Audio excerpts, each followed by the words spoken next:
Live from a different location, it's me!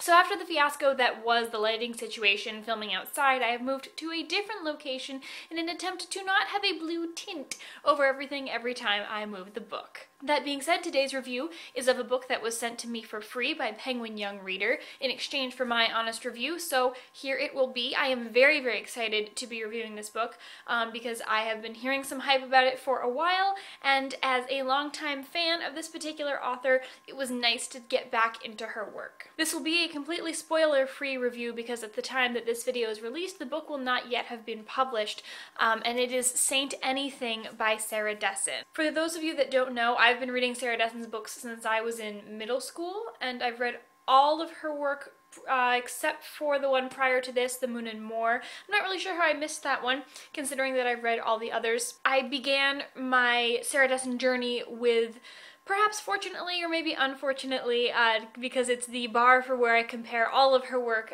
The Truth About Forever, which is indeed my favorite and I have reviewed on this channel. You've probably heard me talk about it many a time if you've followed us for long enough. So even though Sarah Dessen's work is sometimes a little less complex than some of the other things that I read, I feel this attachment to it and to read all of her work because it was so impactful on me when I was at the age that these books are targeted for, and also because there are Easter eggs. Much like Disney Pixar movies have Easter eggs that sort of bring you back to each of their previous movies in each subsequent one, Sarah Dessen's books are all set in the same town of Lakeview, I believe, North Carolina, and there are always references to other books and other characters in each subsequent book, and I love to go and look for those because they always bring me back to the books that I've already read. The biggest critique I often hear of Sarah Dessen's work is that it's the same plot reworked with different characters, which also happens to be the same critique that I hear of John Green's work. And while I'm not going to speak to that, I will say that I do feel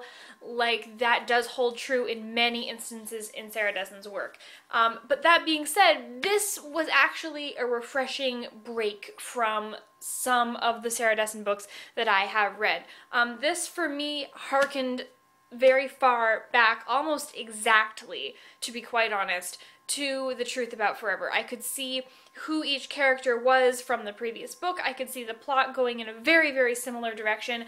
But it was different enough in terms of the situation and how she drew characters to one another that it was a different story. And I greatly appreciated that because while I felt those feelings of nostalgia for a book that I've read so often and loved so much, I did feel like I was seeing it through new eyes, and I applaud her for being able to make that happen with this book. This is the story of Sydney Stanford, who is affected when her brother Peyton drunkenly hits another boy with his car. So in a drunk driving accident, he renders this other guy sort of paralyzed, I believe, from the waist down, and this is the story of how she and her family are coping with it. Sydney has lived in the shadow of her brother Peyton for the majority of her life. Everyone is so taken in by his charm and his charisma, and she's just always sort of been the other sister there in the background, and this you don't really see because of the circumstances that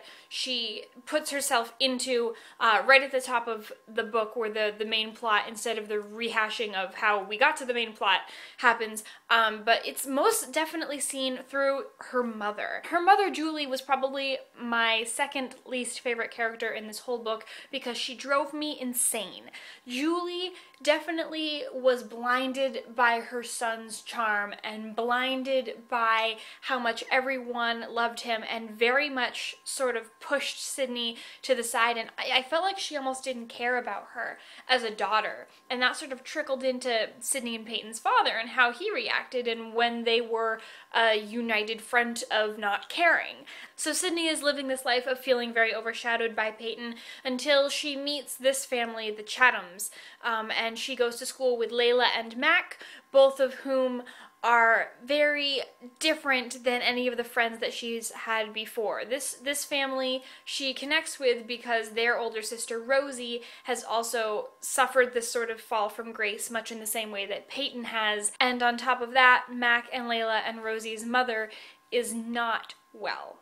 She is very ill, and so while she is the driving force and the full heart of that family, and sort of this great source of wisdom, it seems like, throughout the story, I thought that she was a brilliant addition to have her be the character that held the wisdom, because she is an uncertainty. You don't know whether she is going to make it, or if she's going to continue doing well, or if she's going to fall apart. You just never know, and I thought that as an uncertain positive factor was sort of brilliant by Sarah Dessen. So when you hit someone with your car as a drunk driver, and you live through it, one can only presume that you do go to jail. So during this entire time, Sydney's brother Peyton is in jail, and through that process, she sort of has to learn how to reconnect with him while dealing with her mother, who is just Peyton crazy and is doing all she can to sort of help facilitate his time in prison. To do this, she turns to Peyton's best friend, really, since he started getting a little over the edge and a little bit rougher. His best friend, Ames, who's sort of become this rock to Sydney's mother, Julie, because he's enough like Peyton and has been through the same struggles as Peyton, but he is there for her to help make sense of what her son can't say to her directly. However, was my least favorite character in this story, just because I found him particularly creepy. Sydney says at the very beginning that she doesn't quite like him, and while I realized that he was very necessary to pushing the story forward, I just felt like he was so skeevy that I was waiting for the axe to fall. Like, when was he going to do something that would show everyone in the story just how weird he was? And I think between Ames, Julie, and a couple other members of the Chatham family who really sort of show Sydney that there's more to life than being overshadowed, especially when you have a sibling, I think that is where this Sarah Dessen book definitely shines. These characters that are auxiliary definitely feel like they're gonna screw up, or they do screw up, more than other auxiliary Sarah Dessen characters. There have been scores of characters who are just sort of there for the ride and there to help make plot points clear, but these characters are not perfect. They're not excellent, and they're imperfect to the extent that they are believable. The reality of the Chatham family is so palpable with this story, and that is probably the lead example of the screw-ups of the auxiliary character. Overall, I would give this book 4 out of 5 stars. I read it over the course of 3 days, mostly because this is a quick sort of read for me, but to underline the positive feelings I have about this book, I read the first about 90 pages over a day and a half, and then I read the rest of the book from 11:30 at night to 4 in the morning in just one straight 5.5 hour sitting one evening, just because it was great. I didn't want to put it down. So if you're already a fan of Sarah Dessen, I do believe that you will enjoy this.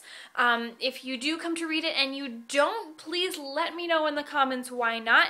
If you're looking for a great YA contemporary, here it is. So as always, thanks for watching. I hope you're having lovely weeks and lovely lives. Thanks again to Penguin for the book. I hope you enjoyed my review, and we will see you very soon.